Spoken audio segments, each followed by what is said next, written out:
Dalam proses simulasi pemungutan suara ini, KPU Palembang menghadirkan panitia pemilih kecamatan dan panitia pemungutan suara Kota Palembang serta perwakilan dari partai politik.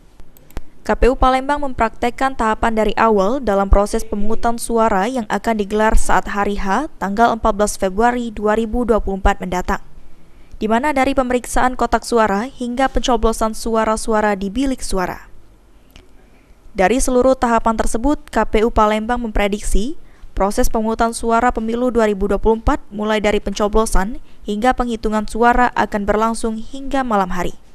Pada pemilu 2024 mendatang, petugas KPPS yang bertugas saat hari H akan menggunakan aplikasi Sirekap.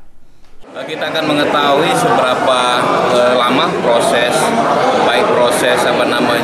pemungutan suara itu sendiri, kemudian proses penghitungan, karena ini kan ada 5 jenis surat suara, dan kemudian penyalinan proses dari hasil salinan itu berapa lama, kita akan mengetahui seperti itu, dan kemudian udah Sirekap dalam pemilu 2024. Ditambahkan oleh M. Joni, petugas KPPS yang bertugas harus berhati-hati saat proses pemungutan suara dimulai, karena ramainya warga yang akan menyalurkan hak suara, khususnya saat pagi hari.